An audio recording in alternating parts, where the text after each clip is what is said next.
அமெரிக்க அதிபர் வேட்பாளர் ட்ரம்ப் மற்றும் எலான் மஸ்க் நடத்தின விவாதங்கள், அதாவது உரையாடல்கள் தொடர்பான விஷயங்கள் இப்போ பரபரப்பாக பேசப்பட்டு வருது.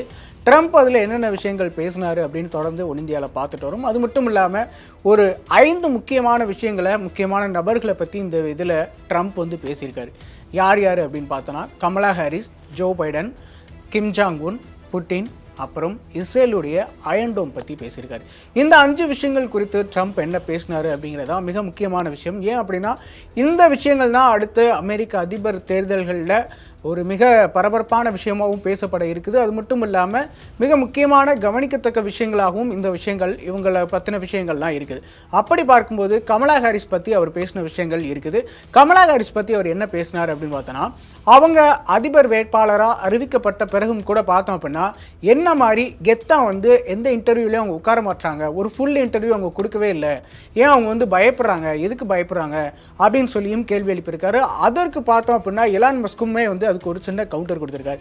நான் கூப்பிட்டா கூட அவங்க கண்டிப்பாக வரமாட்டாங்க அப்படின்னு சொல்லியிருக்காரு. அதே நேரத்தில் இப்போது அவங்களுடைய, அதாவது எலான் மஸ்கோட இதே மாதிரி ட்ரம்ப் இன்டர்வியூ பண்ண மாதிரி என்னோட இன்டர்வியூ பண்ணுறதுக்கு வாங்க, நான் உங்களை இன்டர்வியூ பண்ணுறேன் அப்படின்னு சொல்லி கமலா ஹாரிஸ்க்கு அழைப்பும் கொடுத்துருக்காரு. அவங்க வருவாங்களா அப்படிங்கிறத பார்க்கலாம் பொறுத்திருந்து. அதே நேரத்தில் பார்த்தோம் அப்படின்னா, கமலா ஹாரிஸ் பார்த்தோம் அப்படின்னா தொடர்ந்து இந்த மாதிரி இன்டர்வியூஸ் கொடுக்காதது ஏன் அப்படிங்கிற கேள்வி, மிகப்பெரிய கேள்வியை ட்ரம்ப் வச்சிருக்காரு அப்படின்னு சொல்லலாம். அதே போல் பைடன் பற்றியும் மிக முக்கியமான ஒரு விஷயத்த சொல்லியிருக்காரு.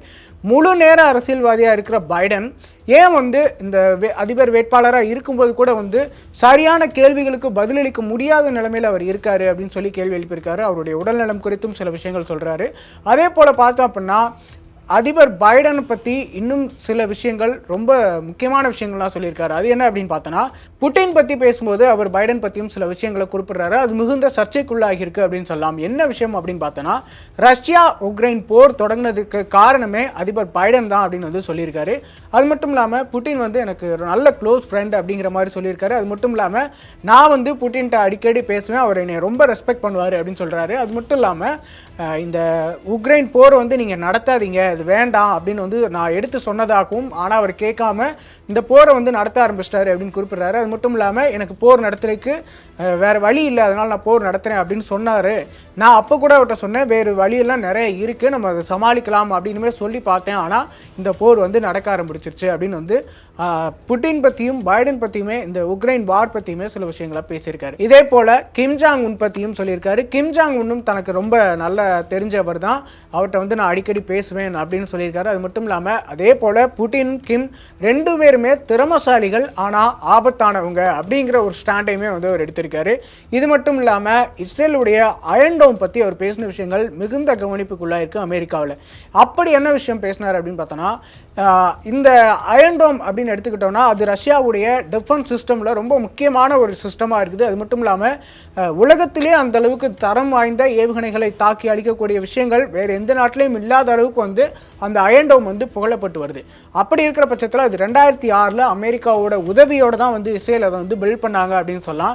அந்த விஷயத்தை குறிப்பிட்டு ட்ரம்ப் என்ன பேசினார் அப்படின்னா, அமெரிக்காவுக்கும் இது மாதிரி ஒரு மெத்தட் தேவை, இது மாதிரி ஒரு டிஃபென்ஸ் சிஸ்டம் தேவை, அந்த அளவுக்கு நம்மளும் முன்னேறணும், அந்த அளவுக்கு நம்மளும் பாதுகாப்பை மேம்படுத்தணும் அப்படின்னுமே பேசியிருக்காரு.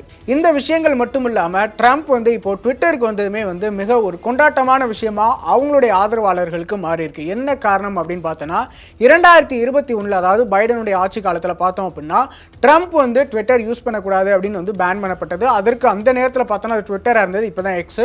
ஸோ அந்த நேரத்தில் அது எலான் மஸ்குடைய கையில் இல்லை. எலான் மஸ்குடைய கைக்கு வந்த பிறகும் கூட அவர் ட்விட்டரில் ஜாயின் பண்ணிக்கிறதுக்கு அழைப்பு விடுத்தாரு, ஆனால் அவர் ஜாயின் பண்ணிக்கவே இல்லை. அது மட்டும் இல்லாமல் தனியாக அவரே ஒரு சோஷியல் மீடியா ரன் பண்ணிட்டு இருந்தார் ட்ரம்ப். அதிலிருந்து தான் கருத்துக்கள்லாம் பதிவிட்டு வந்தார். அதே நேரத்தில் திரும்ப ட்விட்டருக்கு வரணும் அப்படின்னு வலியுறுத்தினப்போ கூட அவர் ட்விட்டருக்கு வரல. அவருடைய ஆதரவாளர்கள் கூட ட்விட்டருக்கு வாங்க, பழையபடி நீங்கள் கருத்து சொல்லுங்கள் அப்படின்னு சொல்லிட்டு இருந்தாங்க. இந்த நிலையில் ட்விட்டரில் நேரடியாக இப்போ திரும்பவும் வந்துட்டார். அது மட்டும் இல்லாமல் இந்த ஃபுல் டைம் இன்டர்வியூமே அதில் கொடுத்துருக்கிறது ரொம்ப கவனிக்கத்தக்க ஒரு விஷயமா மாறி இருக்கு. அது மட்டும் இல்லாமல் 3 hours இந்த இன்டர்வியூ நடந்திருக்கு அப்படிங்கிறதுமே ஒரு மிக முக்கியமான விஷயம். அதனால் ட்ரம்ப் திரும்ப ட்விட்டரில் ஆக்டிவாக செயல்படுறதுமே அவருடைய ஆதரவாளர்களுக்கு ஒரு பூஸ்டாக இருக்குது அப்படின்னுமே அவருடைய ஆதரவாளர்கள் எல்லாருமே சொல்கிறாங்க. இதே போல் ட்ரம்ப்புக்கு எலான் மஸ்க் ஆரம்பத்திலே வந்து தன்னுடைய முழு சப்போர்ட்டை வழங்கிட்டாரு. இந்த நிலையில தான் அவர் கூப்பிட்டு வந்து ட்விட்டரில், அதாவது எக்ஸில் வந்து இன்டர்வியூ பண்ணியிருக்காரு. அது வந்து ஸ்பேஸில் வந்து ஒளிபரப்பாச்சு லைவ்ல. அதுவும் இல்லாமல் இந்த ட்விட்டரில் நடத்தப்பட்ட விவாதங்கள் மிக முக்கியமான ஒரு விவாதங்களாக இருக்குது.